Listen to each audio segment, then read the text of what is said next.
Assalamualaikum warahmatullahi wabarakatuh. Alhamdulillah. Nahmaduhu wa nasta'inuhu wa nastaghfiruhu wa nu'minu bihi wa natawakkalu alayhi. Wa na'udzu billahi min shururi anfusina wa min sayyiati a'malina. May yahdihillahu fala mudilla lahu wa may yudlil fala hadiya lahu. Asyhadu an la ilaha illallah wahdahu la syarika lahu. Asyhadu anna Muhammadan abduhu wa rasuluhu amma ba'd. فأعوذ بالله من الشيطان الرجيم بسم الله الرحمن الرحيم يا أيها الناس اتقوا ربكم الذي خلقكم من نفس واحدة وخلق منها زوجها وبث منهما رجالا كثيرا ونساء فاتقوا الله الذي تساءلون به والأرحام إن الله كان عليكم رقيبا يا أيها الذين آمنوا اتقوا الله وقولوا قولا سديدا يصلح لكم أعمالكم ويغفر لكم ذنوبكم ومن يطع الله ورسوله فقد فاز فوزا عظيما يا ايها الذين امنوا اتقوا الله حق تقاته ولا تموتن الا وانتم مسلمون اللهم صل على محمد وعلى ال محمد كما صليت على ابراهيم وعلى ال ابراهيم انك حميد مجيد اللهم بارك على محمد وعلى ال محمد كما باركت على ابراهيم وعلى ال ابراهيم انك حميد مجيد إن أصدق الحديث كتاب الله وخير الهدي هدي محمد صلى الله عليه وسلم وشر الأمور محدثاتها وكل محدثة بدعة وكل بدعة ضلالة وكل ضلالة في النار. கண்ணியத்திற்குரிய எல்லாம் வல்ல அல்லாஹ்வின் நல்லடியார்களே, அல்லாஹ்வுடைய பேரருளால் ஒவ்வொரு சனிக்கிழமையிலும் அல்லாஹ்வுடைய இந்த மார்க்கத்தை அறிந்து கொள்ள வேண்டும் என்கிற ஒரு பேராவலோடு தொடராக இந்த வகுப்பிலே நாம் பங்கு பெற்று வருகின்றோம். இந்த வகுப்பில் இதுவரைக்கும் பலதரப்பட்ட தலைப்புகள் பேசப்பட்டு வருகின்றது. அதனுடைய தொடர்ச்சியாக இஸ்லாமிய இல்லங்களை அமைப்பது என்கிற ஒரு தலைப்பினை தொடர் தலைப்பாக எடுத்து இதுல சில தகவல்களை தொடராக வழங்கணும் அப்படிங்கிற ஒரு முடிவு எடுக்கப்பட்டு இன்றைக்கு அதனுடைய தொடர்ச்சியாக சில தகவல்களை நினைவுபடுத்த இருக்கின்றோம். குறிப்பாக இன்றைக்கு இஸ்லாமிய ஒளியில் தொடரும் வாழ்வின் பயணம் அப்படின்னு ஒரு தலைப்பு கொடுத்திருக்கிறாங்க. அது என்னன்னா, நம்முடைய இல்லங்கள் இருக்கா இல்லையா, வீடு, நம்முடைய குடும்பம், இது முற்றிலுமாக இஸ்லாமிய மயமாக ஆக்கப்படணும். எல்லாத்தையும் இஸ்லாம் பறந்து காணப்படணும் என்பதுதான் இந்த தலைப்பினுடைய முக்கியமான ஒரு நோக்கம். இதுல பல்வேறு விஷயங்கள் பேசலாம். இதுல எப்படி ஒரு குடும்ப தலைவர் எப்படி இருக்கணும், குடும்பத்துல இருக்கக்கூடிய பொறுப்புதாரி குடும்ப தலைவி அவங்க எப்படி இருக்கணும், பிள்ளைகளுடைய நிலைகள் எப்படி இருக்கணும், குழந்தை வளர்ப்பு எப்படி இருக்கணும், நம்முடைய வீட்டில் இருக்கக்கூடிய நிகழ்வுகள் எல்லாம் எப்படி இருக்கணும், இப்படி பல்வேறு விதமா இதுல பேசலாம். இதனுடைய தொடர்ச்சியாக இஸ்லாமிய ஒளியில் தொடரும் வாழ்வின் பயணம் அப்படிங்கிற ஒரு தலைப்பு பற்றி இன்றைக்கு நம்ம பேசிட்டு இன்னும் ஒரு உப தலைப்பு இன்றைக்கு இன்ஷா அல்லாஹ் இன்னும் சில தகவல் அடிஷனலாக சில தகவல்களை சொல்லிக்கலாம். ஆரம்பத்துல முதல்ல அடிப்படையாக நாம விளங்கணும். நம்ம எல்லாருக்குமான ஒரு ஆசை, யாருமே இதுக்கு எதிர்ப்பு சொல்லவே மாட்டோம். எல்லாரும் என்ன நினைப்போம் அப்படின்னு சொன்னா, நல்ல குடும்பமா நம்ம குடும்பம் என்ன செய்யணும், உருவாகணும். இது பெரிய பெரிய நபிமார்களும் கேட்ட பிரார்த்தனை. பெரிய நபிமார்கள் கூட நினைச்சிருக்கிறாங்க இந்த பிரார்த்தனை அல்லாஹ்விடத்துல கேட்டிருக்கிறாங்க. அல்லாஹ் ரப்பல் ஆலமீன் அதை அல்-குர்ஆனிலே குறிப்பிட்டு காண்பிக்கிறாங்க. நபிகள் நாயகம் ஸல்லல்லாஹு அலைஹி வஸல்லம் அவர்களும் அதை சொல்றாங்க. பொதுவாக ஒரு அடிப்படையை நம்ம விளங்கணும். நம்ம குடும்பம் ஒரு நல்ல ஒரு குடும்பமாக அமையணும் அப்படிங்கிறது அடிப்படையான அம்சமாக நீங்க விளங்க வேண்டிய விஷயம் என்ன தெரியுமா? நம்ம எல்லாரும் அல்லாஹ்வுடைய தூதருக்கும் கட்டுப்படுற விஷயத்துல நாம என்ன செய்யணும், ஒருமித்த கருத்துல இருக்கணும். இன்றைக்கு குடும்பங்கள்ல பல்வேறு பிரச்சனைகள், சிக்கல்கள் இவையெல்லாம் வரத்தான் செய்யும். ஒரு வீடுன்னு எடுத்துக்கிட்டோம்னா வீட்டுல பல்வேறு பர்சனாலிட்டி இருப்பாங்க. உம்மா ஒரு மாதிரி இருப்பாங்க, பாப்பா ஒரு மாதிரி இருப்பாங்க, பிள்ளைங்க ஒரு மாதிரி இருப்பாங்க. இப்ப இவங்க அவ்வளவு பேரையும், ஏன்னா அல்லாஹ் வந்து அல் குர்ஆன்ல வீட்டை பற்றி பேசுறான். உங்களுடைய வீடு இருக்குத, இதை வந்து சக்கனாக நாம் அமைச்சிருக்கிறோம். சக்கன்னா அமைதி. அல்லாஹ் சுப்ஹானஹு வ தஆலா வீட்டையே ஒரு அமைதி சூழல்ல இருக்கிற மாதிரி சொல்றான். ஆனா இன்னைக்கு நம்ம வீடுகள்ல, நிறைய வீடுகள்ல, இஸ்லாமிய இல்லங்கள்ல, இஸ்லாமியர்களுடைய இல்லங்கள்லயே நிறைய பிரச்சனைகள், குழப்பங்கள் எல்லாம் இருக்கிறத பார்க்கிறோம். அப்ப இது எல்லாத்தையும் ஒரு கோட்டில கொண்டு வந்து சரியா இருக்கிற வீடு பிரச்சனை இருக்குமா? பிரச்சனை இருக்கதான் செய்யும். பிரச்சனை இல்லாம எந்த வீடுமே இருக்காது. அடிப்படையில எல்லா வீட்டிலும் என்ன செய்யும்? ஏதாவது ஒரு வகையில கூடுதல் குறைவு இருக்கதான் செய்யும். அல்லாஹ்வுடைய தூதர் ஸல்லல்லாஹு அலைஹி வஸல்லம் அவர்களுடைய குடும்பங்களை நீங்கள் பார்ப்பீர்கள் என்றால் அங்கேயும் சில நேரங்கள்ல சில மன வருத்தங்கள்லாம் வந்திருக்கு. சில மன வருத்தங்கள், சில கவலைகள் எல்லாம் இருந்திருக்கு. ஆனால் அதுக்கு தீர்வாக என்ன இருந்துச்சுன்னு பார்க்கணும்.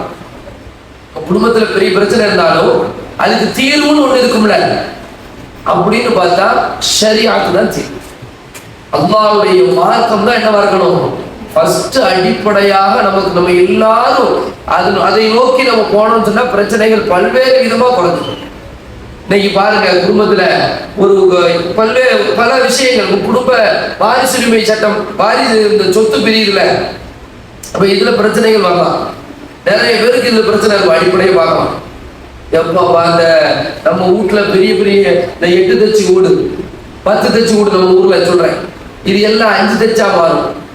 அப்புறம் 2 தச்சா கூட என்ன செய்யும்? மாறும். இந்த குறைந்த வீடு குறையில பிரச்சனை கிடையாது. பாகம் கொடுக்கறதோ அதுல பிரச்சனையே கிடையாது. இங்க இருந்து என்ன ஆரம்பிக்கும்னா நம்மளுடைய சண்டைகள் ஆரம்பிக்கும்.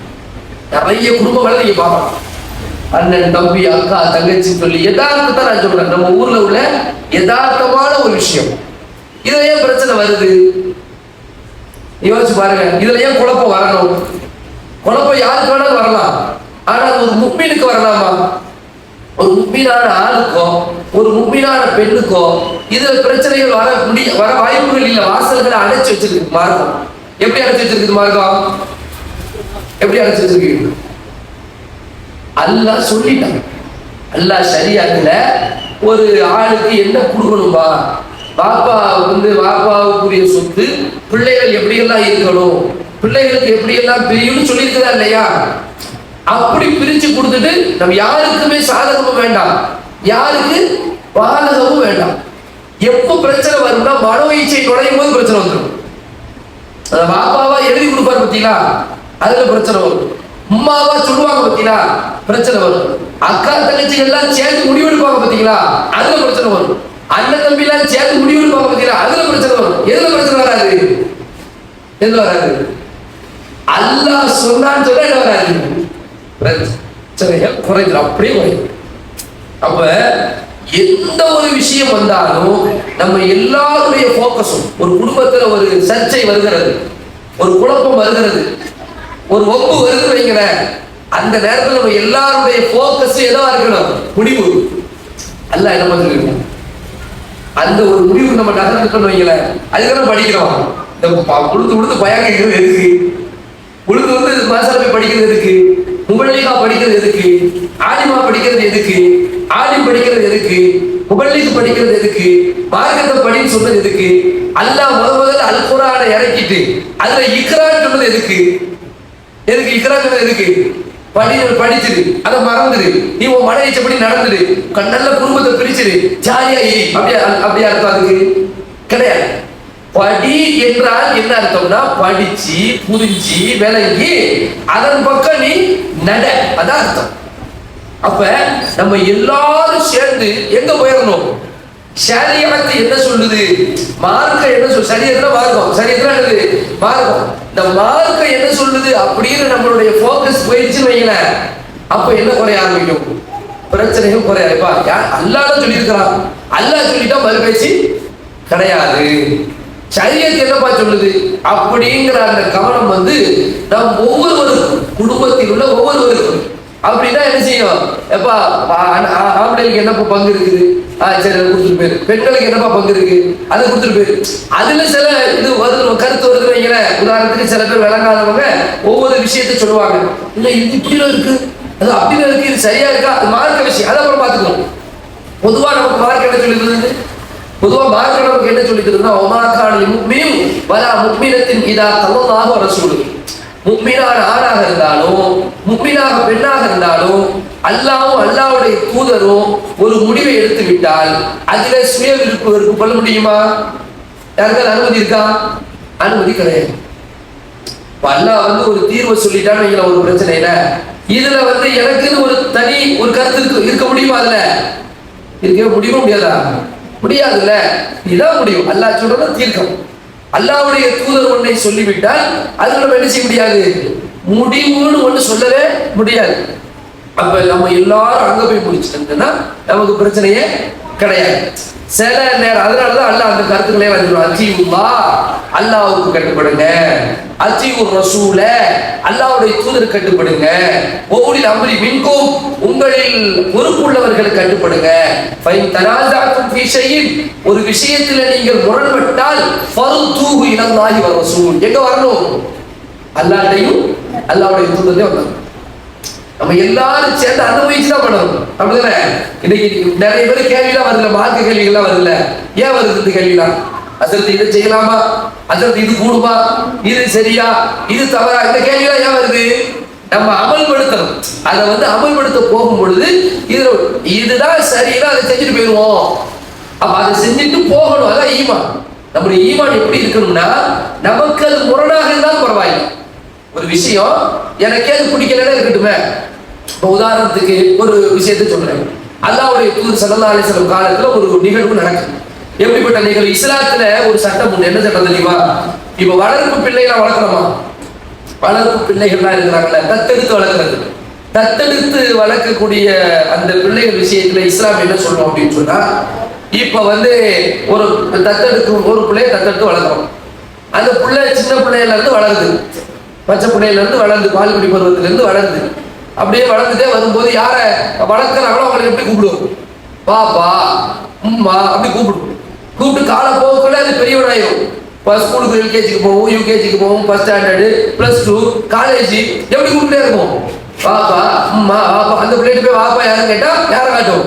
பணத்தவங்களை காட்டும். அம்மா யாருன்னு கேட்டா பணத்தவங்களை காட்டும். உண்மையிலேயே பாப்பா அம்மா யாரா இருப்பா? வேறையா இருப்பாங்க. இதுக்கு மார்க்கம் என்ன சொல்லுது? இது சரியா அப்படின்னு கேட்டீங்கன்னா இது வந்து சரி கிடையாது. தத்தெடுத்து வளர்க்கலாம், தப்பே இல்லை. தத்தெடுத்து வளர்த்தா எவ்வளவு நன்மைன்னு சொன்னா அதுக்கு 1 மணி நேரம் பேசலாம். தத்தெடுத்து வளர்த்தா எவ்வளவு நன்மை அப்படின்னு கேட்டீங்கன்னா அதுக்கு 1 மணி நேரம் பேச. யார் வந்து அனாதைகளை ஆதரிக்கிறார்களோ, அனாதையான ஒரு பிள்ளை, அது போய் யார் வளர்க்குறாங்களோ அவங்களும் ரசூலாவும் இப்படி, நான் ரசூல் சொல்றாங்க, நானும் அவரும் இப்படி இருப்போம். இப்படி இருக்கணும்னு அர்த்தம். பக்கத்துல பிரியுமா? 2 விரல் பிரியாது. அந்த மாதிரி பிரிய முடியாத ஒரு பந்தத்துல நானும் இருப்போம். யாரும் இருப்பா? ரசூலாவும் இருப்பா, நானும் இருப்போம். அனாதைகளை அரவணைத்தோடு இருப்போம்னு ரசூல் சொல்றாங்க. அந்த அளவுக்கு அனாதைகளை அரவணைக்கிறதும் இதுலெல்லாம் மார்க்க நிறைய சொல்லுது. அதே நேரத்துல ஒரு சட்டம் என்ன சொல்லுதுன்னு சொன்னா, யார் வந்து இந்த மாதிரி இது வளர்க்குறாங்களோ அவங்க சொல்லிடணும். என்ன சொல்லணும்?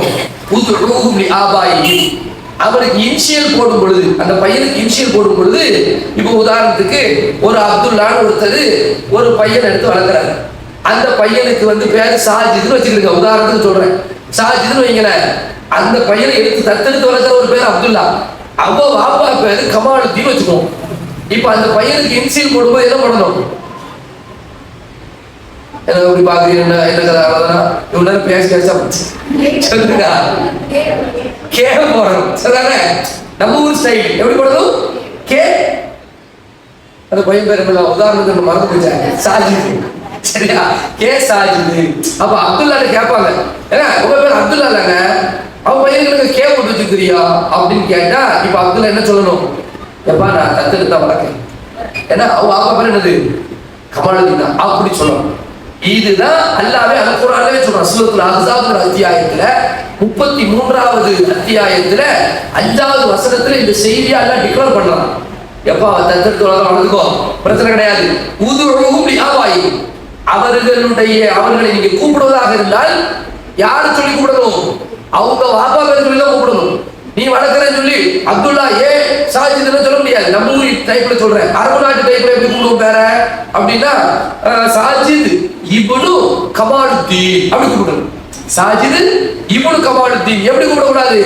சாஜித் இப்னு அப்துல்லான்னு கூப்பிடக்கூடாது. இதுதான் அரபு நாட்டு வளமை.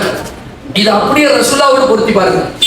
ரசூல் ஸல்லல்லாஹு அலைஹி வஸல்லம் ஒரு பிள்ளைய வளர்க்குறாங்க, தங்களுக்கு ரசூலுல்லாஹ் வளர்க்குறாங்க. யாரு? நம்ம தலைவர் அல்லாஹ்வுடைய தூதர் ஸல்லல்லாஹு அலைஹி வஸல்லம் ஒரு பிள்ளையை எடுத்து வளர்க்குறாங்க. அந்த பிள்ளை பெரியவர் ஆகிறாரு. அந்த பிள்ளைக்கு பேரு ஸைத். அந்த பிள்ளைக்கு பேரு ஸைத் ரலியல்லாஹு அன்ஹு. குர்ஆனிலேயே ஒரு சஹாபி பேர் இருக்குது அப்படின்னா அந்த ஸைத் ரலியல்லாஹு பேர் மட்டும் தான் இருக்கு. ஒட்டுமொத்த குர்ஆன்ல ஒரு மனிதனுடைய பேர் இருக்குமானால் அது யார் பேரு? இந்த ஸைத் ரலியல்லாஹு அன்ஹு பேர் தான் குர்ஆன்ல இருக்குது. சஹாபி பேர், ஒரு சஹாபி, அதாவது ஒரு சஹாபி பேர் இருக்குன்னா யார் பேர் தான் இருக்கு? நிறைய நபிமார்களுடைய பேர் இருக்கு, நல்லவருடைய பேர் இருக்கு. சஹாபிகள்ல யார் பேர் இருக்குன்னு கேட்டா யார் பேர் இருக்கு? ஸைத். அது இந்த ஸைத் தான், ஸைத் ரலியல்லாஹு பேர் தான். இந்த ஸைத் ரலியல்லாஹு அன்ஹு ஸல்லல்லாஹு அலைஹி வஸல்லம் நினைக்கிறாங்க, தத்தெடுத்து வளர்க்குறாங்க. தத்தெடுத்து வளர்த்தாலும் அந்த காலத்துல ஐயாமுல் ஜாஹிலியா காலத்துல தத்தெடுத்தே வளர்த்தாலும் அவங்களுக்கு எல்லாத்துக்கும் என்ன பேரு? அவங்க அப்பாவுடைய பேர் யார் வளர்க்குறாங்களோ அவங்கள சொல்லிட்டு கூப்பிடுவாங்க. தத்தெடுத்து வளர்க்கலாம் மறந்து காலத்தால யாரு பிள்ளைப்பா தத்தெடுத்து வளர்ப்பாருல அவர் தான் தந்தை அப்படிதான் சொல்லுவாங்க. அப்ப ஸைத் ரலியல்லாஹு எப்படி கூப்பிட்டுருப்பாங்கன்னு நினைக்கிறியா? ஸைத் இப்னு முஹம்மது கூப்பிடுவாங்க. புரியுதுங்களா? முஹம்மது ஸல்லல்லாஹு அலைஹி வஸல்லம் மகனா கேட்டா கிடையாது. ஆனா எப்படி கூப்பிடுவாங்க? எல்லாரும் ஸைத் இப்னு முஹம்மது, ஸைத் இப்னு முஹம்மது, ஸைத் இப்னு முஹம்மது கூப்பிடுவாங்க. இப்ப இந்த ஸைத் ரலியல்லாஹு கல்யாணம் நடக்குது. ஸைத் ரலியல்லாஹு திருமணம் நடக்குது. பொண்ணு யாரு அப்படின்னு கேட்டீங்கன்னா அல்லாஹ்வுடைய தூதர் ஸல்லல்லாஹு அலைஹி வஸல்லம் முறை பொண்ணு. யாரு? ஸைனப் ரலியல்லாஹு அன்ஹா, ரசூலுல்லாஹ்வுடைய முறை பொண்ணு. கல்யாணம் நடக்குது. இது கல்யாணம் நடக்குது. கல்யாணம் நடந்து அவங்க திருமண வாழ்க்கை தொடருது. இந்த ரெண்டு பேருக்கு மத்தியில ஒரு மனக்கசப்பு ஏற்படுது. யார் ரெண்டு பேருக்கு மத்தியில? ஸைத் ரலியல்லாஹு அன்ஹு அவர்களுக்கும் அந்த அம்மாவுக்கும் மத்தியில மனக்கசப்பு ஏற்படுது. பிரியுறாங்க. பிரிவும் செஞ்சுட்டாங்க. இப்படிப்பட்ட ஒரு கண்டிஷன்ல அல்லாஹ் ஒரு வசனத்தை இறக்குறான். அல்லாஹ் என்ன நினைக்கிறான் அப்படின்னு சொன்னா, இந்த மக்கள் எல்லாரும் ஐயாமுல் ஜாஹிலியாவில் இருக்கக்கூடிய, அதாவது இந்த அரபுகள் எல்லாரும் என்ன நினைக்கிறாங்க அப்படின்னு சொன்னா, தத்தெடுக்கக்கூடிய பிள்ளையை தான் பிள்ளை என்று கருதுகிறார்கள். பயங்கரமா இருக்காங்க. அது அப்படியே விட்டோம் வைங்களேன். இப்ப அந்த சட்டத்தை அல்லாஹ் எதுவுமே சொல்லாம அப்படியே விட்டுருந்தா இங்க இருக்கிற நாம கூட எப்படிதான் நினைக்கும்? அதுதான் ஃபாலோ பண்ணுவோம். இன்னைக்கு நம்ம நீங்க இன்னைக்கு கூட சொல்லலாம், உதாரணம் தைரியமா சொல்லலாம், இன்னைக்கு கூட நம்ம ஊர்கள்ல கூட தத்தெடுத்து வளர்க்கக்கூடிய பிள்ளை தான் பிள்ளைதான் வளர்க்குறாங்க. யாரெல்லாம் சொல்லக்கூடாமா? சொல்லலாமா? அப்படி நடக்கிறாங்களா இல்லையா? நிறைய உதாரணம் சொல்ல முடியும். அது காலப்போல பிரச்சனையா வரும். வேற வேற பிரச்சனை வரும். என்ன பிரச்சனை நான் சொல்றது முடிச்சுக்கிறேன். சரிங்களா? ஆக மொத்தத்துல அல்லாஹ் என்ன செய்யறான்? இது உடைக்கணும்னு நினைக்கிறான். அல்லாஹ்வுடைய மார்க்கமே ஒரு புரட்சி மார்க்கம் தானே. அவங்க எதையெல்லாம் தப்பா செஞ்சாங்களோ அதையெல்லாம் தப்பு இல்லைன்னு சொல்றதான மார்க்கம். அது அதை செய்யக்கூடாது அப்படின்னு சரி எதுவாகத்தான் செய்யணும்னு சொல்றதான மார்க்கம். அதுக்கு அல்லாஹ் தஆலா என்ன செய்யறான்? இப்போ ரசூல் ஸல்லல்லாஹு அலைஹி வஸல்லம் இருந்து ஆரம்பிக்கிறான். எப்படி தெரியுமா ஆரம்பிக்கிறான்? எப்படி ஆரம்பிக்கிறான்னா, அல்லாஹ்வுடைய தூதர் ஸல்லல்லாஹு அலைஹி வஸல்லம் அவர்களை கூப்பிட்டு சொல்றான், நீங்க ஸைனப் ரலியல்லாஹு அன்ஹாவை கல்யாணம் முடிச்சுக்கீங்க. யாரால் தலாக் இப்ப பிரிச்சிருக்காங்க? தலாக் விடப்பட்டவர் யாரு? ஸைத் ரலியல்லாஹு அன்ஹு அவர்களால் தலாக் விடப்பட்ட ஸைனப் ரலியல்லாஹு அன்ஹாவை நீங்க என்ன செய்யணும்? முறை பொண்ணுதான். ஆனால் இப்ப எந்த பந்தத்துல இருக்காங்க? மருமகள் என்கிற பந்தத்துல இருக்காங்க. அப்படிதான் முறை பொண்ணாக இருந்தாலும் யாரு கல்யாணம் முடிச்சு வச்சாச்சு? தன் மகனுக்கு மகன் என்று கருதப்பட்ட ஸைத் ரலியல்லாஹு அன்ஹு கல்யாணம் முடிச்சு வச்சாச்சு. ஸைத் ரலியல்லாஹு அன்ஹு கல்யாணம் முடிச்சு வச்சதுனால இப்ப என்ன ஆயிடுச்சு? மகனுடைய மனைவி. அப்ப மகனுடைய மனைவியை ஒருத்தர் கல்யாணம் முடிக்கலாமா? ஒரு விகாரமான ஒரு விஷயம் தானே, ஒரு ஆபத்தான ஒரு விஷயம் தானே அப்படின்னு சொல்லி மக்களுக்கு மத்தியில் என்ன செய்வாங்க? விமர்சனம் பண்ணுவாங்கல்ல, பயங்கரமான விமர்சனங்கள் பண்ணுவாங்க, சர்ச்சைகள் எழும்பும், ரசூலுல்லாஹ் பத்தி கண்ட மாதிரி பேசுவாங்க. இதெல்லாம் வரும்ல. ஆனா இதெல்லாம் வருவது சரியா அல்லது அங்கு சரி நிலையாட்டப்படுறது சரியா? சரி எது? ஸைத் யார் கிடையாது. ரசூலுல்லாஹ் இன்னொரு பிள்ளை இன்னொரு ஆள் திருமணம் பண்ண பிரச்சனை வராது. யாரை பண்ண பிரச்சனை வரும்? இந்த கூட பிரச்சனை வரும். அல்லாஹ் என்ன சொல்றான்? எப்ப இவங்க வேற மாதிரி தான். ஸைத் யாரு? ரசூலுல்லாஹ்வுடைய பிள்ளையா? அல்லாஹ்வுடைய கேள்வி. வாங்க ஷரியத் கேக்குது. ஷரியத் என்ன கேக்குது? ஸைத் அல்லாஹ்வுடைய ரசூல் ஸல்லல்லாஹு அலைஹி வஸல்லம் பிள்ளையா? கிடையாது. அப்ப நீ கல்யாணம் முடிச்சா உடைக்கப்படும். ஏன்னா இந்த கருத்து மூளையில இருந்து சிந்தனையில இருந்து சுத்தமா அகற்றப்படணும்னு சொன்னா இது மாதிரி போர்ஸான ஒரு சட்டம் சொல்லப்படும். அப்படிதானே? மக்கள் எல்லாரும் நம்பிட்டு இருக்காங்க, நம்ம தத்தெடுத்து வளர்த்துட்டா நம்ம பிள்ளைதான், அவனுக்கு எல்லா அங்கீகாரமும் உண்டு, எல்லா அதிகாரமும் உண்டு நினைச்சிட்டு இருக்காங்க. அப்ப இது உடைக்கப்படணும்னு சொன்னா தீர்க்கமான ஒரு சட்டம் நிறைவேற்றப்படணும். அது எப்படி யாரை வச்சு நிறைவேற்றுறது? யார் தகுதியான ஆள் அதுக்கு? அல்லாஹ்வுடைய தூதர் தான் தகுதியான. இன்னொரு ஆள் வச்சா கூட வராது. அப்ப அல்லாஹ்வுடைய தூதர் சலாசலத்துக்கு அல்லாஹ் சட்டம் போடுறா. அல்லாஹ்வே செய்து வச்ச நிக்கான்னு கூட சொல்லலாம். எதை? ஸைனப் ரலியல்லாஹு அன்ஹா அவர்களை அல்லாஹ்வுடைய தூதர் சலாசலத்துக்கு நிக்காஹ் செய்து வைத்ததே யார்தான்? அல்லாஹ் தான். எதுக்காக? ஒரு சட்டம் மக்களுக்கு புரிய வைக்கப்படுறதுக்காக. அது என்ன சட்டம்? அது வளர்ப்பு பிள்ளை, தத்தெடுத்த பிள்ளை ஒருபோதும் சொந்த பிள்ளையாக ஆகவே முடியாது அப்படிங்கிறது. இது சராசரி நிறைய விமர்சனங்கள் எதிர்கொண்டாங்க. கல்யாணம் முடிஞ்சிருச்சு, எல்லாரும் சொல்றாங்க மருமகளே கல்யாணம் முடிச்சுட்டாங்க, மருமகளே அப்படிலாம் நிறைய சொன்னாங்க. அதெல்லாம் தாண்டி ஷரியத் எதுவோ அதுதான் ஷரியத்து அப்படின்னு சொல்லி ரசூல் ஸல்லல்லாஹு அலைஹி வஸல்லம் ஃபர்ஸ்ட் பையன் ரசூல் நினைச்சாங்க மனசுல. ஆஹா, இது சத்தியமாகுமா, இது சரியாகுமா, எவ்வளவு பெரிய குழப்பம் வரும், எவ்வளவு அப்படி பார்த்தா ஆரம்பத்துல அப்படிதானே சிறுக்கு ஒரு இறைவனை தான் வணங்கணும், எவ்வளவு பெரிய குழப்பம் வரும், எவ்வளவு பெரிய பிரச்சனை வரும். அல்லாஹ் மட்டும் தான் வணங்கணும். லாத்து பொய், மனாத்து பொய், உஸ்ஸா பொய், நீ வச்சிருக்கிற செலவுலாம் பொய், நீ இவ்வளவு காலம் கும்பிடு போட்டு இருக்கிறது ஃபுல்லா பொய், வெறும் கல்லு, வெறும் களிமண்ணு அப்படின்னு சொல்லும் போது வருகிற பிரச்சனை இப்போ வரும். எப்படி பண்ண நீ முகமது, இப்படி பண்ணலாமா, வருமா இல்லையா? அப்ப அப்படி வந்தாலும் பரவாயில்லை, ஷரியத் நிலைநாட்டப்பட வேண்டும், சத்திய மக்களுக்கு தெரிய வைக்கப்பட வேண்டும் என்பதற்காக அல்லாஹ்வுடைய தூதர் ஸல்லல்லாஹு அலைஹி வஸல்லத்துக்கு அல்லாஹ் என்ன செய்றான்? இவ்வளவு பெரிய ஒரு விஷயத்தை சொல்லி சட்டம் நிறைவேற்றப்படுகிறது. அன்னையில இருந்து மக்களுக்கு தெரியுது, வளர்ப்பு பிள்ளை ஒருபோதும் சொந்த பிள்ளையாக முடியாது. அதுக்கப்புறம் நிறைய சம்பவங்கள் நடக்குது. சஹாபாக்கள் மத்தியில நிறைய பேர் வளர்த்துருப்பாங்கல்ல, அந்த பிள்ளைகளை ஃபுல்லா மகரம் பேண ஆரம்பிக்கிறாங்க பெண்களை. ஏன்னா வளர்ப்பு பிள்ளையை சொல்ல முடியாது. அடுத்து என்ன, வளர்ப்பு பிள்ளையை ஒருத்தருக்கு ஒரு ஆள் பழகிறாரு. ஒரு அப்துல்லா சாஜிதுக்கு வளர்த்தாரா, அது கமாலுதீனுடைய பிள்ளையா, சாஜித் வளர்றாரா, பிள்ளையே இல்லைன்னு சொல்லி ஒரு தட்டத்தை வளர்த்துட்டாரு. சாஜித் வளர்ந்துட்டே இருக்காரு. ஒரு 5 வருஷம் ஆகுது, இவருக்கு ஒரு பெண் குழந்தை பிறகுது வச்சுக்குவோம். பெண் குழந்தை வளர்ந்துகிட்டே இருக்கு. இந்த பெண் குழந்தை வளர்ந்து பெரிய பிள்ளை ஆயிட்டு, சாஜித் இப்ப பெரிய பிள்ளை, சாஜித் அண்ணங்கிற ஸ்தானத்துல இருக்கான். ஆனா உண்மையிலேயே அவங்க 2 பேருக்குள்ள என்ன பந்தம்? மகரமா மகரம் இல்லையா? பிரிச்சாங்க, முடிஞ்சு போச்சு, சட்டம் உடை. அப்ப அங்க என்ன செய்ய, நீ தத்தெடுத்தே வளர்த்திருந்தாலும் அந்த பிள்ளைக்கு 2 பேரும் மகரமான்னு கேட்டா மகரம் கிடையாது, கல்யாணம் முடிக்கலாம். அப்ப சட்டம் வந்துருச்சா? சரி, இப்போ இவர் இறந்து போயிட்டார் அப்துல்லா, அல்லாஹ் போய் சேர்ந்துட்டாரு. சரியா? இப்போ ஒரு சொத்து இருக்கு, யாருக்கு எப்படி கும்பிக்கிறது? பிரச்சனை வருமா? சொத்துரிமை பிரச்சனை வருமா? சரி, அப்துல்லாவுடைய மனைவி இருக்காங்கல்ல, அப்துல்லா சாஜித் சின்ன பிள்ளையா இருக்க வரைக்கும் பிரச்சனை இல்லை. அவன் பெரிய பிள்ளை ஆயிட்ட உடனே அப்துல்லாவுடைய மனைவி அவங்களுக்கு தாயா? தாய் இல்லை. அப்ப ஒரு அந்நிய பெண், அந்நிய ஆண், எப்படி அவர்களுக்கு மகரம் பெற்றது? பிரச்சனை வருதா? இப்படி பல்வேறு பிரச்சனைகள் வரும் என்பதா பார்க்க என்ன செய்யுது? வரணும். சொந்த அண்ணன் சொந்த தம்பிக்கு என்ன கொடுக்கறது இல்ல, பாகம் சரியா கொடுக்குற உண்மையா இல்லையா? அப்போ ஒரு காலத்துல அந்த பிள்ளைக்கு இவன் நம்ம பாப்பாவுக்கே பெறல, இவங்க பேரண்ட் வேறன்னு தெரிய வந்தா என்ன நடக்கும்? இன்னைக்கு நடக்குது. அது எங்களுடைய கண்டு, நம்ம கண்டே நிறைய விஷயத்தை சொல்லலாம். இங்க எப்படி நடந்துச்சு, அங்க அப்படி நடக்கும். அப்ப மார்க்கம் சொல்லுது, சரி ரைட் ஓகே, இது ஒரு உதாரணத்துக்கு சொல்லப்பட்ட நிகழ்ச்சி தான். எந்த நிகழ்ச்சி? இப்ப எதுக்கு உதாரணம் சொல்றேன் அப்படின்னு சொன்னா, ஒரு குடும்பத்துல மார்க்கத்தை நிலைநாட்ட வேண்டும் என்று சொன்னால் யாருக்கு என்ன செய்யக்கூடாது? முகதாட்சணை எல்லாம் பார்க்கவே கூடாது. ஷரியத்துன்னு சொல்லி வரும் பொழுது அல்லாஹ்வுடைய தூதர் இப்படி வந்துட்டோம்னு சொன்னா நமக்கு பிரச்சனை. அதனாலதான் சொல்றேன், நம்ம குடும்பத்திலே ஒரு விவகாரம் வந்தாலும் சரி, ஒரு சொத்துரிமை பிரச்சனை வந்தாலும் சரி, நம்ம அல்லாஹ்வுக்காக வேண்டி நமக்குன்னு அல்லாஹ் நாடுற பரக்கத்து, நமக்குன்னு அல்லாஹ் நாடுற நியமத்து, நமக்குன்னு அல்லாஹ் தரக்கூடிய ரஹ்மத்து, நமக்குன்னு அல்லாஹ் தரக்கூடிய செல்வம் எதுவுமே நம்மளை விட்டு போமா? எல்லாம் ஒண்ணு போய் நினைக்கிறீங்களா? ஒண்ணு கூட போவாது. அல்லாஹ் தரணும்னு நினைச்ச ஒரு விஷயத்தை இந்த உலகத்துல யாராலையும் தடுக்கவே முடியாது. அல்லாஹும்ம லா மானிஅ லிமா அதைத வலா முஅத்திய லிமா மனஅத வலா யன்ஃபஉல் ஜத்தி மின்கல் ஜத். அல்லாஹ் தடுத்ததை கொடுப்பவனும் உலகத்துல கிடையாது, அல்லாஹ் கொடுக்கறதை தடுக்கிறவனும் உலகத்துல கிடையாது. இந்த எண்ணத்துல ஷரியத் என்ன சொல்லுதோ, அல்லாஹ் என்ன சொல்கிறானோ, அல்லாஹ்வுடைய தூதர் என்ன சொல்கிறார்களோ அதன்படி நாம நடப்போம்னு குடும்பத்தில் உள்ள ஒவ்வொருவரும் முடிவெடுத்து வைங்களேன், பாதி பிரச்சனை வாங்கிட்டு. சரியா தப்பா? ஒரு குடும்பத்துல வரீங்க, என்ன வர பிரச்சனை? திருமணம்னே எடுத்துக்கிட்டுங்களேன், என்ன வருங்கிறீங்க? சாப்பாடு சாய்தான்னு பிரச்சனை. அப்புறம் பொண்ணு வீட்டை என்ன வாங்கணும்னு வரும், அப்புறம் மாப்பிள்ளை வீட்டை என்ன வாங்கணும்னு வரும். சரியா கொண்டு போய் வைங்க, எல்லாம் சரியா போகும். டப்பட பட முடிஞ்சிடும். இதுக்காக ஒரு நாளா சண்டை போட்டோம் அப்படின்னு வந்துடும். மார்க்க நம்மளை இயக்க ஆரம்பிச்சு மனோ இயற்சி இயக்கிற வரைக்கும் பிரச்சனைங்க. மாமியார் மருமக காலத்தால் அழியாத பிரச்சனையா இருக்கு. மாமியார் மருமக கீரியும் பாக்கும், பூனை எலி. இதே எவ்வளவு காலம் சொல்றது?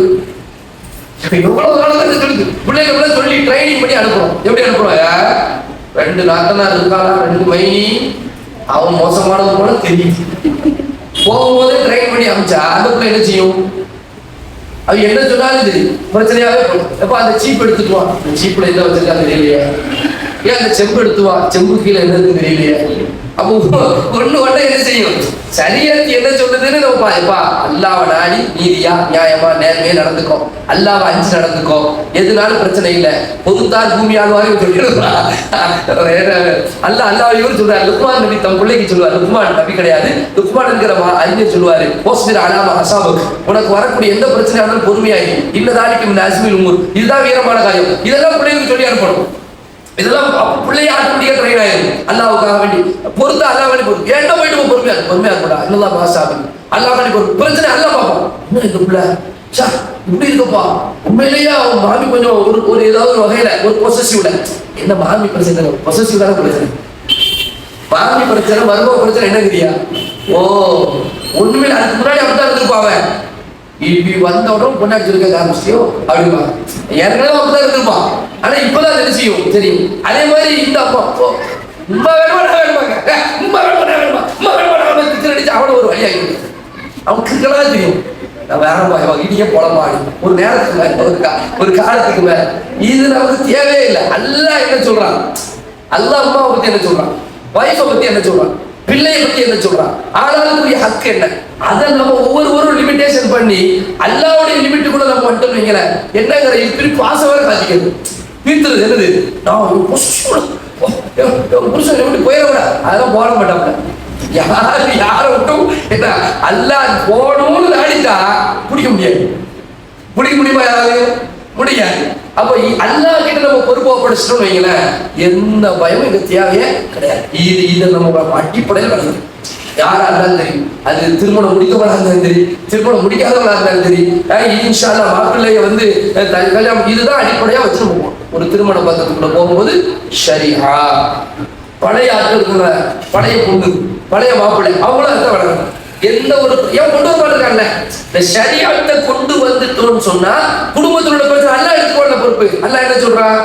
அல்லாஹ் மார்க்கத்தை சொல்லும் போதே சொல்லுவான், ஒத்தபிஅமா யூஹா இலைக மின் ரப்பிக், உன்னிடத்திலிருந்து உன்னுடைய ரப்பிடம் இருந்து வர வஹியை பின்பற்றுப்பா, வஹியை பின்பற்று, வகஃபா பில்லாஹி வக்கீலா, அல்லாஹ் போதுமானவங்க.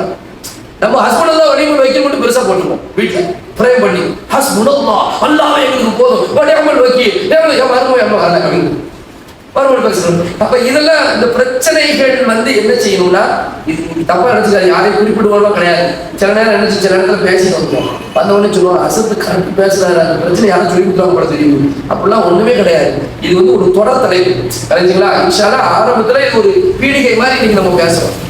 அப்ப இது நீங்க ஆரம்பத்துல தெளிவா விளையாடுங்க. ஃபர்ஸ்ட் நம்பர் 1, எதுவாக இருந்தாலும் ஷரியத் தான். இப்ப ரசூலா நினைச்சுக்கலாம் தானே, ஆஹா இப்படி நம்ம ஒரு திருமணம் முடிச்சா என்ன ஆகும் நினைச்சுக்கலாமா இல்லையா? இப்படி ஒரு திருமணம் முடிச்சனா எல்லாரும் விமர்சனம் பண்ணுவாங்க. ஆனா அல்லாஹ் அப்படி பார்க்கல. அல்லாஹ் ஒன்றை சரி என்று சொல்லிவிட்ட பிறகு அதுதான் சரி. ஹலால் சொன்னா அதான் ஹலால், ஹராம் சொன்னா அதான் ஹராம். இப்படி சொன்னதாலதான் நீ அடிச்சு பேச முடியுது. இப்ப கூட நிறைய பேருக்கு டவுட் இருக்கும், தத்தெடுக்கிற சம்பந்தமா இப்ப நம்ம என்ன அசல் இப்படி சொல்றாங்க கூட, சில பேருக்கு புது சட்டமா கூட இருக்கலாம். ஆனா இதான் சட்டம். ஷரியத் என்ன சொல்லுதோ அதை நாம பின்பற்றி இன்னைக்கு நம்ம போராடுவோம், குடியுரிமை சட்டத்தை எதிர்த்து போராடுவோம், போராடுறோம்ல. எதுக்கு போராடுறோம் சொல்லுங்க? மார்க்கத்துக்கு அடிக்கடி போராடுறோம். வீட்லயே மார்க்கம் இருந்துச்சு, உங்களுக்கு புரியுதுங்களா? ரொம்ப சிம்பிளா இதை ஃபேஸ் பண்ணலாம். நம்ம குடும்பத்தில் உள்ள பிரச்சனைகளை அழகான முறையில ஃபேஸ் பண்றதுக்கு அருமையான ஐடியா என்னன்னா, அல்லாஹ் என்ன சொல்லியிருக்கிறான், அல்லாஹ்வுடைய தூதர்கள் ரொம்ப அருமையான உபதேசங்கள்லாம் இருக்கு. அது நம்ம எண்ணி பார்த்தாலே போதும். அப்போ பிள்ளைகள் விஷயத்துல ஒரு பெற்றோர் என்ன செய்யணும்னா, தங்க மனோ இச்சையை சொல்லக்கூடாது. நம்ம பிள்ளைகளுக்கு கூட அட்வைஸ் பண்ணும்போது என்ன சொல்லக்கூடாது, மனோ இச்சை எப்படி சொல்லாம மார்க்கத்தையும் முதன்மைப்படுத்தும். அல்லாஹ் சொல்லியிருக்காங்க, மார்க்கம் ஒண்ணா கத்துக்கணும். எதுக்கோ நான் உபள்ளிகா ஆகியிருக்கிறேன், உன்னை எதுக்கு ஆலிமா ஆகியிருக்கிறேன், நீ படி மார்க்கத்தை படிப்பா, இது விஷயமா மார்க்கம் என்ன சொல்லுது பாரு, நல்ல அறிஞர்களுடைய கருத்துக்களை கேளு, அது என்னவோ அதை பின்பற்று அப்படின்னு சொல்லிட்டா ஒரு தீர்வு தான் இருக்கும். ஆனாலுமே கேட்டா ஒரு தீர்வு. நம்ம கேட்கும் போது கூட யார்கிட்ட கேட்கணும், யார் மார்க்கத்துல தெளிவாகவும் இலக்கத்துல ஆர்வமாக இருக்கிற அவங்கள்ட்ட தான் கேட்கணும். இலக்கத்துல ஆர்வம்னா யாரு? ரெண்டு பேரும் சேரணும்னு நினைக்கக்கூடிய அவங்கள தான் நம்ம என்ன செய்யணும், முதன்மைப்படுத்த வேண்டும் என்று மார்க்கம் சொல்லுது. அல்ஹம்துலில்லாஹ். எப்படி பார்த்தாலும் தெரியும், நான் சொன்னது ஒரு குடும்ப பிரச்சனைக்கு சொன்னேன். அது மாதிரி வாரிசுரிமை பிரச்சனையாக இருக்கலாம், அது மாதிரி ஒரு வியாபாரத்துல ஒரு பிரச்சனையாக இருக்கலாம். இப்படி குடும்பத்துல, வியாபாரத்துல, வாரிசுரிமையில என்று எந்த பிரச்சனைகள் குடும்பத்தில் வந்தாலும் சரி, நாம முதன்மைப்படுத்துவது அல்லாஹ், அல்லாஹ்வுடைய மார்க்கம், அல்லாஹ்வுடைய மார்க்கம், அல்லாஹ்வுடைய தூதருடைய வழிகாட்டுதல் என்று நாம ஒரு முடிவு எடுத்து விட்டார், இன்ஷா அல்லாஹ் நாம என்ன செய்யலாம், நிறைய பிரச்சனைகள்ல இருந்து நம்மளை நம்ம காப்பாற்ற முடியும் என்பதை நீங்க விளக்கிக்கணும். சரிங்களா? ஒரு முடிவு தான் ஏற்கும் அல்லாஹ்வுடைய மார்க்கத்துக்கு. இதுக்கு எல்லாத்துக்கும் ஆரம்ப புள்ளி ஒன்று இருக்கு. இன்னைக்கு இந்த மாதிரியான ஒரு சிந்தனை குடும்பத்துல வளரணும் அப்படின்னு சொன்னா ஆரம்ப புள்ளி, ஒரு குடும்ப உருவாக்கத்தின் ஆரம்பம் என்ன? வாழ்க்கை துணை தேடல். வாழ்க்கை துணை தேடல் இருக்கா இல்லையா? அப்படின்னா மாப்பிள்ளை பார்க்கறது, பொண்ணு பார்க்கறது இருக்க, இந்த மாப்பிள்ளை பார்த்தல், பெண் பார்த்தல் என்பதிலிருந்துதான் ஒரு குடும்பம் என்ன செய்யும், சீராக, செம்மையாக, அழகாக கட்டமைக்கப்படும். இதுல நாம ஒவ்வொருவரும் கண்ணு கருத்துமா இருக்கும். எதுல? மாப்பிள்ளை பொண்ணு பார்க்கறதுல. இதுல நாம அசால்ட்டா கோட்டை விட்டோம் என்று சொன்னால் முதல் கோணல் முற்றிலும் கோணல் என்கிற ஒரு நிலையை அடைச்சோம். ஏன்னா இன்னைக்கு பாருங்க, அல்லாஹ் அதுக்கான வழிகாட்டுறா இல்லையா? மார்க்கம் எது இருக்கலாமோ வழிகாட்டுற மார்க்கம் எதுக்கு காட்டுது? ஒரு மாப்பிள்ளையை நீ எப்படி தேர்ந்தெடுக்கிற, ஒரு பெண்ணை நீ எப்படி தேர்ந்தெடுக்கிற, மணமகன் தேர்வு எப்படி இருக்குது, மணமகள் தேர்வு எப்படி இருக்குது அப்படின்னு மார்க்கம் நமக்கு சொல்லுது. அல்லாஹ்வுடைய தூதர் ஸல்லல்லாஹு அலைஹி வஸல்லம் சொல்றார், துன்கஹுல் மர்ஆ, ஒரு பெண் திருமணம் செய்யப்படுகிறாள். எதுக்காக வேண்டி? 4 காரணம். அதுவா 4 காரணம். ஒன்று அவளுடைய அழகு, இன்னொன்று அவளுடைய செல்வம், இன்னொன்று அவளுடைய ஹசப் பாரம்பரியம், இன்னொன்று அவளுடைய தீன். ஃபர்ஸ்ட் நான் ஆர்டரா சொல்லல, பட் இந்த 4 விஷயம் இருக்கு. என்னெல்லாம் இருக்குது? ஃபர்ஸ்ட் ஒரு செல்வத்துக்காண்டி பெரிய காரியமா நிறைய சொத்து இருக்கு, இந்த வீடு கிடக்கு, அவங்க நல்ல வீடு வீராத்தல பார்த்தா 160 அடி, அந்த பிள்ளைக்கு தான் அப்படியா அப்படின்னா அப்ப அந்த பிள்ளை மார்க்கம் என்ன கவனிக்கப்படாது, பேசப்படாது. அழகு என்ன கூட செய்யாது, சம்டைம் பேசப்படாது. இது மாதிரி நிறைய விஷயம் பேசப்படாது. எது மட்டும் பேசப்படும்? துட்டு மட்டும் பேசப்படும். அது மாதிரி சில நேரம் துட்டு கூட பேசப்படாது. என்ன பேசப்படும்? இப்படிப்பட்ட குடும்பம் தெரியுமா, அது பெரிய குடும்பமா எப்பா அப்படின்னு சொல்லி குடும்ப பாரம்பரியம் என்ன செய்யப்படும், பேசப்படும். சில நேரம் அழகு மட்டும் பேசப்படும். கிளிமுக்கு மரணமா இருக்கும். அப்படி எதையாவது சொல்றது, சும்மா சொல்றேன், பேச்சுக்கு சொல்றேன், எதையாவது அதையே சொல்லி பிரபகண்டா பண்ணி மாப்பிள்ள ஒரு கனவுலே இருப்பான் அப்படின்னு அழகுல என்ன செஞ்சிடறது, விழுந்து. அதே மாதிரி ஆப்போசிட் நீங்க பார்க்கலாம். யார் மாதிரி ஆப்போசிட்? அவன் எப்படி இருக்கிறா, என்ன இருக்கோ இல்லையா, அவன் செத்தா சொத்துக்குள்ள உடச்சுதான் அப்படின்னு இப்போ கல்யாணம் பண்ணி போய் கொண்டாடுறது, சரிங்களா? அவ்வளவு பெரிய சொத்துக்காரன்றது அப்படின்னு சொத்தை பத்தி பேசுறது. அப்புறம் வேற ஏதாவது இதை பத்தி, ஹசப்பை பத்தி, குடும்பத்தை பத்தி, அழகை பத்தி எப்படி பேசிக்கிறது, இதெல்லாம் சொல்லி சொல்றாங்க. மார்க்கம் உடையவளை மணந்து நீ வெற்றி அடைந்து எப்படி சொல்லுவாங்க? மார்க்கம் யார்கிட்ட இருக்குதோ அவங்க தேர்ந்தெடுங்கப்பா. இது ரசூலுல்லாஹ்வுடைய அட்வைஸ். எவ்வளவு பெரிய விஷயம் பாருங்க. ஒரு தீர்வை சொல்லிட்டு பாருங்க. மார்க்கம் அழகான ஒரு தீர்வை சொல்லுது. இதுதான் முதல் நிலை. ஒரு குடும்பம் உருவாக, ஏன்னா நாளைக்கு அவனுடைய குழந்தைக்கு தாய் வெறுமனே நினைச்சிட்டு இருக்க மாதிரி வெறும் பொண்ணா மட்டும் வரும். அன்னைக்கு கல்யாணம் பொண்ணாவா இருக்கும், அடுத்து கணவனா மனைவியா மாறிவிடும். மாறி போதா இல்லையா? அடுத்து என்னவாகும்? பிள்ளைக்கு தாயா மாறிடும். அந்த நிலைமையிலேயே மாமியாருக்கு மருமகளா இருக்கும், மச்சியா இருக்கும் இல்லையா? எல்லாமே வருது இல்ல தொடர்புகள்ல.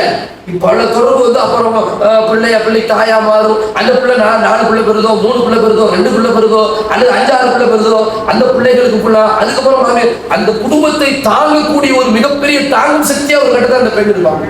பெண்கள் என்பவர்கள் சாதாரணமான இஸ்லாம் அறிமுகப்படுத்தல. பெண்கள் என்பவர்களும் ஆளுமையாக தான் மார்க்க சொல்லுது. குர்ஆன் சொல்லும்போது அல்லாஹ்வுடைய தூதர் பல்வேறு கட்டங்களில் குழம்பி நிற்கக்கூடிய நேரத்தில், திகைத்து நிற்கக்கூடிய நேரத்தில், என்ன செய்வதறியாது நிற்கக்கூடிய நேரத்தில் தோள் கொடுத்தவர்களாக, கருத்து சொன்னவர்களாக, கருத்து பகிர்ந்தவர்களாக அல்லாஹ்வுடைய தூதரையே வழிநடத்திய மிக பெரும் ஆளுமையாக திகழ்ந்தவர்கள் பெண்கள். அப்படிப்பட்ட ஒரு பெண்ணை தான் தன் மகனுக்கு அல்லது தனக்கு துணையாக ஒருத்தர் தேர்ந்தெடுக்க போறான்னு நினைக்கும்.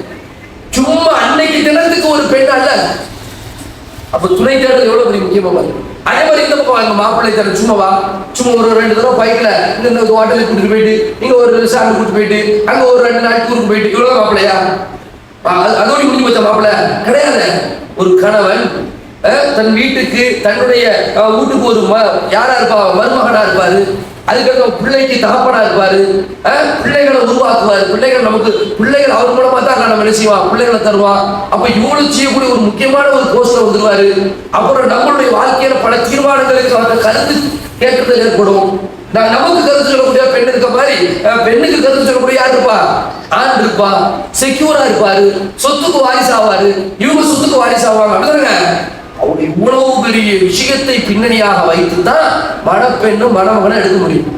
இதை போய் இன்ஸ்டாகிராம்ல தேடினா வழங்குமா, பேஸ்புக்ல தேடினா வழங்குமா, ட்விட்டர்ல தேடினா வழங்குமா, வாட்ஸ்அப்ல சேட் பண்ணி அல்லாஹ் அக்பர். இன்றைக்குள்ள மிகப்பெரிய சீரழிவு அதுவாக தான் இருக்குது. இன்னைக்கு ரொம்ப ரொம்ப ஃபேன்சியா இவங்க 2 பேரும் இன்ஸ்டால ஃப்ரெண்ட் ஆயிட்டாங்களா, கல்யாணம் முடிச்சுக்கிட்டாங்களா, விளங்குமாங்க. இந்த ஆன்லைன் வலைவிரிப்பு என்பது சாதாரணமான ஒரு விஷயம். அப்ப இதை பிள்ளைகளுக்கு அழகுமுறை எடுத்து பிள்ளைகளுக்கு விளங்கணும். மார்க்கத்தை எப்படி கண்டுபிடிக்கிறது வேற விஷயம்.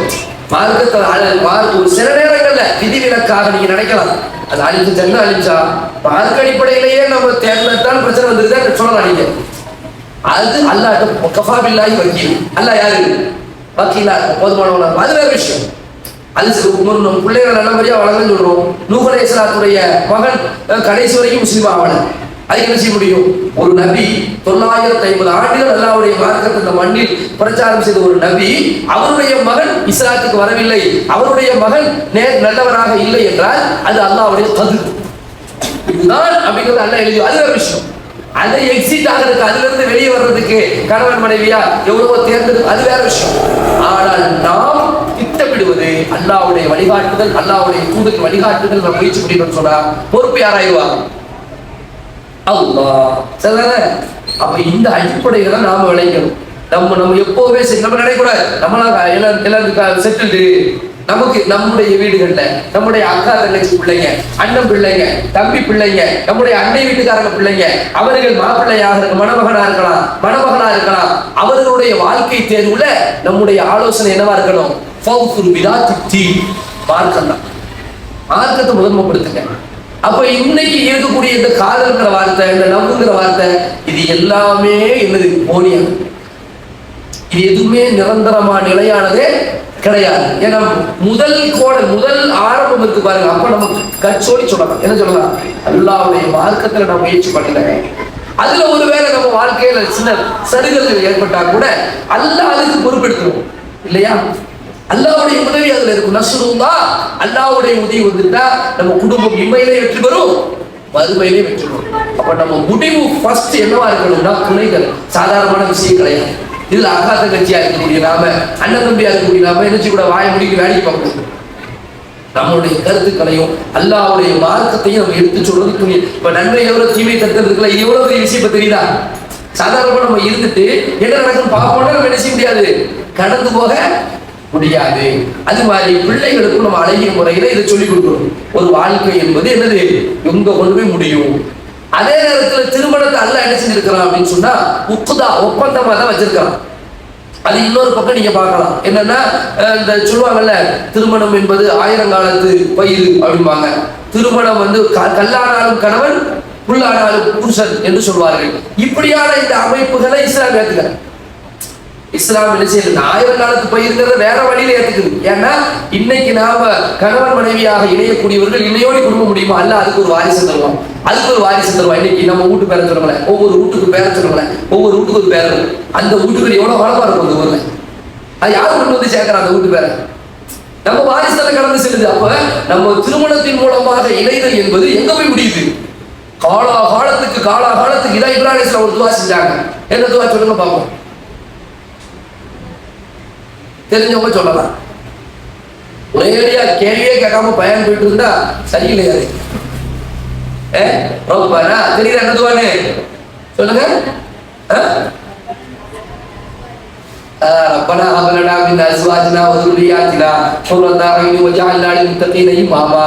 அருமையான ஒரு துஆ அழகான முறையில் எழுதிருக்காங்க, அவங்க எடுத்துட்டு இருக்காங்க. அல்லாஹ் உங்களுக்கு பரக்கத் செய்ய, கல்வியில அதிகப்படுத்தட்டும் இன்ஷா அல்லாஹ். ஆனா இந்த துஆ வந்து என்னது அப்படின்னா, இபாதுர் ரஹ்மான், அல்லாஹ்வுடைய நல்லடியார்கள் இப்படி துஆ கேட்பார்கள். இது ஒரு நல்ல ஒரு ஞாபகம் உள்ளதா, எனக்கே ஒரு ஞாபகம் உள்ளதா. ஃபுர்கான்ங்கிற அத்தியாயத்தில் 25வது அத்தியாயத்துல இந்த துஆ 74வது வசனமா வருது. இவங்க சொன்ன இந்த பிரார்த்தனை இது என்னன்னா, யா அல்லாஹ் எங்களுக்கு சாலிகான எங்களுடைய துணைகளை எங்களுக்கு கண்களுக்கு குளிர்ச்சி ஆக்கி வை, எங்களுடைய பிள்ளைகளை கண்களுக்கு குளிர்ச்சி ஆக்கி வை, முத்தகீன்களுக்கு எல்லாம் முன்மாதிரிகளாக எங்களுடைய குடும்பத்தை ஆக்கி வை. இது ஒரு அருமையான பிரார்த்தனை. குடும்பம் சிறந்த குடும்பமா, முன்மாதிரி குடும்பமா, நல்ல குடும்பமாக இருக்கணுங்கிறதுக்கு ஒரு அருமையான பிரார்த்தனை தான் ஞாபகப்படுத்துறாங்க. இப்ராஹிம் அலைஹிஸ்ஸலாம் என்ன பிரார்த்தனை செஞ்சாங்கன்னா, ரப்பனா யா அல்லாஹ் தகப்பல் மின்னா, எங்கள்கிட்ட இருந்து இந்த விஷயத்தை என்ன செஞ்சாங்க, இந்த காபத்துல்லாவை புனர் நிர்மாணம் செஞ்சுட்டு இப்ராஹிம் அலைஹிஸ்ஸலாம் இஸ்மாயில் அலைஹிஸ்ஸலாம் துஆ செய்றாங்க, எங்கள்கிட்ட இருந்து இந்த பணியை ஏற்றுக்கொண்டு துஆ செய்றாங்க. அடுத்து துஆ செய்றாங்க, ரப்பனா வபஅத் ஃபீஹிம் ரசூலன் மின்ஹும், யா அல்லாஹ் இந்த மக்களுக்கு மத்தியில ஒரு தூதரை அனுப்பு, எங்களுடைய பிள்ளைகளுக்கு அவர்கள் பாடம் சொல்லிக் கொடுக்க வேண்டும். யுஸக்கீஹிம் வ யுஅல்லிமுஹுல் கிதாப், அவர்களை பரிசுத்தப்படுத்தணும், அவர்களுக்கு வேதத்தை ஞானத்தை கற்றுக் கொடுக்க வேண்டும் அப்படின்னு ஒரு பிரார்த்தனை அல்லாஹ் சொல்றார். அப்படின்னு ஒரு பெரிய அருமையான ஒரு பிரார்த்தனையை இப்ராஹிம் அலைஹிஸ்ஸலாம் செஞ்சாங்கன்னு அல்லாஹ் சொல்லி காட்டுறான். ஏன்? பிள்ளைகள் சந்ததிகள். அந்த பிரார்த்தனையுடைய அடிப்படையில தான் அல்லாஹ் ஒரு தூதர் அந்த மண்ணுக்கு அனுப்புறான். யார்? முஹம்மது ஸல்லல்லாஹு அலைஹி வஸல்லம். இந்த ஒரு தாட்டு நம்ம குடும்பத்துல இருக்கு. சும்மா ஒரு 2 பேர் இணைகிறாங்க கல்யாணங்கிறது கிடையாது, அதுதான் அவர்களுடைய சந்ததி. இப்ப நம்ம பிள்ளைக்கு கல்யாணம் நடக்குது அப்படின்னா அந்த திருமணத்தினூடாக காலாகால அடுத்தடுத்து இந்த வாரிசுகள் இந்த இந்தியாவிலே இந்த மண்ணிலே இஸ்லாமிய கலிமா மேலோங்கப்பட வேண்டும், இந்த சிந்தனைலாம் இருக்கணும், பெரும் சிந்தனை. அப்ப இந்த அடிப்படையில் நம்ம என்ன செய்யணும்? அதே மாதிரி ரசூலுல்லாஹ் சொல்றாங்க, நிறைய பிள்ளைகளை பெற்றெடுக்கக்கூடிய பெண்ணை கல்யாணம் முடிச்சுக்கோங்கிறாங்க. நீ கல்யாணம் முடிச்சுக்கோன்னு சொல்லும்போது என்ன சொல்றாங்க, நிறைய பிள்ளைகளை பெற்றெடுக்கக்கூடிய ஃபர்ஸ்ட் ஒரு இந்த விஷயத்தை ஏன் சொல்றாங்க அப்படின்னா, நிறைய பேர் நீங்க நினைச்சாங்க அதுலயும் இதெல்லாம் எப்படி தெரிஞ்சுக்க முடியும்னு ஒரு கேள்வி வரும். இதெல்லாம் எப்படி தெரிஞ்சுக்க முடியும்? மேட்ரிமோனியே கூட போட மாட்டாங்க. நான் வந்து 2 பிள்ளை தான் பெற்றுக்குவேன், நான் ஒரு பிள்ளை தான் போடுவாங்களா? அப்படி கிடையாது. ஆனால் என்ன செய்ய முடியும்? அந்த நெருங்கி நம்ம வந்து உதாரணத்துக்கு நிறைய பேர் அந்த சாலிவான பிள்ளை அப்படின்னு சொன்னா, சாலிவான பையன் அப்படின்னா ஆலிம்சா சாலிவான வருது, அல்லது ஆலிமா படிச்ச பிள்ளை சாலிவான அப்படி சொல்ல முடியுமா? அப்படியெல்லாம் யாருக்கும் மார்க்கெல்லாம் கிடையாது. யாருக்கு முடியும்? என்ன ஆலிமா படிச்சிருக்காங்க, முபல்லிகா படிச்சிருக்காங்க, ஆலிம் படிச்சிருக்காங்க, அந்த பையன் முபல்லிக்கு படிச்சிருக்கிறான் அப்படின்னு சொன்னா மார்க்கத்தை நிறைய தெரிஞ்சிருக்காங்க. ஆனால் அவர்களுடைய மார்க்கம் என்பது செயல்பாட்டுல கரெக்டா தொழுவுறாங்க. ஃபஜ்ர் ஜமாத்துக்கு டான்னு போயிடுவான், ஒரு தடவை கூட மிஸ் ஆகி பார்த்ததே கிடையாது அப்படின்னு சொல்ற பார்த்தீங்களா? இந்த பிள்ளை எப்பவுமே 5 வேளை தொழுகிற பேணிக்கையா இருக்கும், குர்ஆன் நல்லா ஓதும், குர்ஆன் ஹாஃபில் மட்டும் இல்ல அந்த ஹாஃபிலை தக்க வைக்கக்கூடிய பெண்ணாக இருப்பார். இதெல்லாம் நம்ம மைனூட்டா விசாரிக்கும் போது தெரியும். இன்னைக்கு விசாரிப்பே குறைஞ்சு போச்ச, சும்மா கல்யாணம் ஏதாவது அல்லாஹ் காப்பாற்ற வேண்டும். அப்ப இந்த மாதிரி அடிப்படையில குழந்தைகள் விஷயத்துல ஆர்வம் இருக்க வேண்டும். இதெல்லாம் மார்க்கம் என்ன செய்து முன்னிலைப்படுத்தி அவளை சிறந்த இல்லம் உருவாகுவதற்கு அடிப்படையாக துணை தேர்வை பற்றி மார்க்கம் பேசு, வாழ்க்கை துணை தேர்வு. அதனால நம்ம ரொம்ப கவனமா என்ன செய்யணும், இருக்க வேண்டும். இன்றைய பேச்சினுடைய சுருக்கம் என்னவென்றால், இஸ்லாமிய இல்லம் அழகிய முறையில் அமைவதற்கு அடிப்படையாக இருக்கிறது இஸ்லாமிய வாழ்வினுடைய தொடக்கம் வாழ்க்கை துணை தேர்வு. இது வந்து நம்ம வீட்டுல ஒரு பொறுப்புதாரியாக இருந்து நாம என்ன செய்யணும், இந்த விஷயத்துல எல்லாம் ரொம்ப கவனமாக இருக்கணும். பிள்ளைகளுக்கு அட்வைஸ், பிள்ளைகள் பாவம், இந்த பிள்ளைகளுடைய சிந்தனையை நீங்க யோசிச்சு பாருங்க. ஸ்கூல்ல படிக்கிறாங்க, அவங்களுடைய வயசுக்கு சரியான போதிய அறிவு கிடையாது, சுற்றுச்சூழலை பார்க்கறாங்க. ஒரே இந்த நாடகங்கள், இந்த சாங்ஸ், பாடல்கள், இந்த ரீல்ஸ், அந்த மாதிரி ப்ரோக்ராம்கள், பாப்பா அம்மா சேர்ந்து மொபைலை கையில கொடுத்து டிவியை போட்டு விட்டு அங்க வரக்கூடிய பாலியல் ப்ராப்ளம்கள், அந்த மோகங்கள், எதிர்பாலின மோகங்கள், இதெல்லாம் சேர்ந்து ஒரு கரப்டாய் கிடக்கு மண்டை. அப்ப அந்த பிள்ளைகளுக்கெல்லாம் அழகிய முறையில கவுன்சிலிங் பண்ணக்கூடிய, கைடு பண்ணக்கூடிய பொறுப்பு பெற்றோர்களுக்கு, அண்ணன் தம்பிகளுக்கு, மாமாமார்களுக்கு, உற்றார் சொந்தங்களுக்கு. கல்யாணத்துக்கு உற்றார் உறவினர் சொந்தங்கள் நட்புகள் வாங்க போட்டாங்கல்ல, பரவாயில்ல சாப்பிடுவாங்க, சோதனை உப்பு சரியில்லை, என்ன சமையல்காரன் சொல்றது இதானுங்க உற்றார் உறவினர் சுற்றம் சூழ அட்டிய வாங்கணும் பத்திரிகை படிச்சா அப்படி நரம்பெல்லாம் போட்டு பயங்கரமான ஆளா இருப்பாங்க போல அப்படின்னு. இது எங்க வரணும்? அந்த விஷயங்கள்ல எல்லாம் தலையிடணும். ஒரு அற்புதமான குடும்பம் அமைவதற்கு அடித்தளம் விடணும். சிவம் மனுஷாலா அல்லாஹ் போதுமானவன். சரிங்களா? இதை தாண்டி ஒரு உபத்த இறைப்பாக எதை எடுத்துக்கிட்டோம் இன்ஷால்லாஹ் தொடர்ச்சி அடுத்த வாரம் பேசுவோம். இன்னும் நிறைய தலைப்புகள் பேசுவோம். உங்களுக்கு இது போன்ற ரிலேட்டிவா குடும்பங்கள் அமைவதற்கு உங்களுடைய சிந்தனையில உள்ள சில கருத்துக்கள் இருந்தா அதை நீங்க தாங்க இன்ஷால்லாஹ். அதையும் நம்ம ஆய்வு செஞ்சு என்ன செய்வோம்? மக்கள்கிட்ட நல்ல செய்திகளை கொண்டு போவோம். இது பதிவு செய்யப்படுது. யூடியூப்ல கூட என்ன செய்யும் கடக்கும். காலத்தால் மக்கள் நிறைய பேர் என்ன பார்க்க பார்க்கலாம். நீங்க யாருக்கா ஃபார்வர்ட் பண்ணி கொடுத்து இதை ஃபார்வர்ட் பண்ணினா இது பயனுக்கெல்லாம் கேட்பாங்க. நிறைய பேருக்கு நல்ல செய்திகள் போகிறதா ஒரு சரியா இருக்கும் இன்ஷால்லாஹ். இந்த துல்ஹஜ் மாசம் வருது அப்படிதானே? துல்ஹஜ் மாசத்துல சில சட்டங்கள் அடிப்படையில் இருக்கு. துல்ஹஜ்ல முதல் 10 நாட்கள் இருக்கா இல்லையா? அது ரொம்ப சிறந்த நாட்களாக இருக்கு. அல்லாஹ்வுடைய தூதர் ஸல்லல்லாஹு அலைஹி வஸல்லம் துல்ஹஜ் 10 நாட்கள் பொதுவாகவே மாசத்துல 4 மாசம் ரொம்ப சிறந்த மாசம். என்னன்னா துல்காதா, துல்ஹஜ், முஹர்ரம், ரஜப் இந்த 4 மாசமும் புனித மாதங்கள் என்று அல்லாஹ்வுடைய மார்க்கம் நமக்கு சொல்லி உலகம் படைக்கப்பட்ட நாள் முதல் இந்த 4 மாசம் என்ன மாசம்? புனிதமான மாசம். இப்ப இந்த மாசத்திலேயே பொதுவாக நம்முடைய செயல்பாடுகள் சிறப்பாக இருக்க வேண்டும். இது ஒரு அடிப்படையான விஷயம். அடுத்து இந்த ஹஜ்ஜுடைய மாசம் இருக்கா இல்லையா? ஹஜ்ஜுடைய மாசம்னு சொல்லும் பொழுது ஹஜ்ஜுடைய மாசம் 3 மாசம். துல்ஹஜ் மாசம் மட்டும் கிடையாது.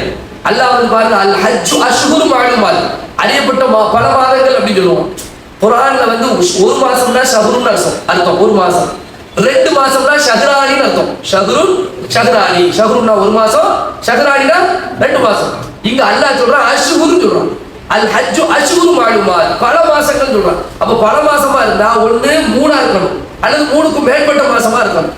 எத்தனை மாசம் என்று ஹதீஸ்கள்ல நம்ம பார்க்கும் பொழுது ஹஜ்ஜுடைய மாசம் ஹஜ்ஜு செய்யணும் நீங்க இங்க இருந்து புறப்படும்னா 3 மாசம். என்ன மாசம் தான் தெரியுமா? என்ன மாசம் வந்துடும்? ஷவ்வால், ஷவ்வால கிளம்பணும். துல்காதா, துல்ஹஜ் அப்படிலாம் கிளம்பணும்னு சொன்னா ஷவ்வால போகக்கூடியவங்க முதல்ல போய் இஹ்ராம் ஃபர்ஸ்ட் இஹ்ராம் கட்டிட்டு போய் உம்ரா செஞ்சிடணும். உம்ரா செஞ்சுட்டு மக்காவுடைய அந்த இஹ்ராமுடைய எல்லைக்குள்ள உட்காந்துடணும். உட்காந்துக்கிட்டு துல்ஹஜ் மாசம் வருமே அப்போ போய் அந்த 5 நாள் தான் மெயினான நாள். என்ன நாள்னா துல்ஹஜ் 8, துல்ஹஜ் 9, துல்ஹஜ் 10, 11, 12 இந்த நாட்கள் தான் முக்கியமான அந்த தினங்கள். இந்த நாட்கள்ல இபாதத் செஞ்சுட்டு வந்துட்டா ஹஜ் நிறைவேறும். எப்ப போனாரு? ஷவ்வால் 1ல போனாரு. எப்ப வர்றாரு? துல்ஹஜ் முடிச்சுட்டு வர்றாரு. துல்ஹஜ் 12 முடிச்சு 13 முடிச்சு வர்றாரு, கிளம்பி வர்றாரு. இப்போ அவரு எவ்வளவு நாள் ஹஜ் செஞ்சிருக்காரு? இவ்வளவு நாட்கள் ஹஜ்ஜுடைய நன்மை சவாப் கிடைக்கும். அது வேற விஷயம். ஆனால் ஹஜ்ஜுடைய முக்கியமான தினங்கள் என்றால் துல்ஹஜ் 8க்கு பிறகு ஒரு 5-6 நாள் தான். சரிங்களா? இதை நம்ம மனசுல வைத்துக் கொள்ள வேண்டும். ஆனால் துல்ஹஜ் ஹஜ்ஜுடைய மாசம் சொன்னா என்ன மாசம்லாம் வரும்? துல்காதா, ஷவ்வால் வரும். ஷவ்வால், துல்காதா, துல்ஹஜ் இந்த 3 பேர். ஆனா முக்கியமான தினங்கள் இந்த 3 மாசத்திலேயே முக்கியமான தினம் என்று சொன்னால் என்ன தினம்? துல்ஹஜ் 1ல இருந்து 10 நாட்கள். இதுல என்ன இபாதத்து செய்யணும் அப்படின்னு ஸல்லல்லாஹு சொல்லி தராங்க. ஆனால் நாம் செய்கிற இபாதத்து ஒவ்வொன்றையும் இன்னும் சிறப்பாக செய்யலாம். நஃபிலான வணக்கங்கள்ல ஈடுபடலாம். நஃபிலான நோன்புகள் நோக்கலாம். 9 தினங்கள் நோன்பு நோக்கலாம். 10ஆவது நாள் நோன்பு கூட ஏன்?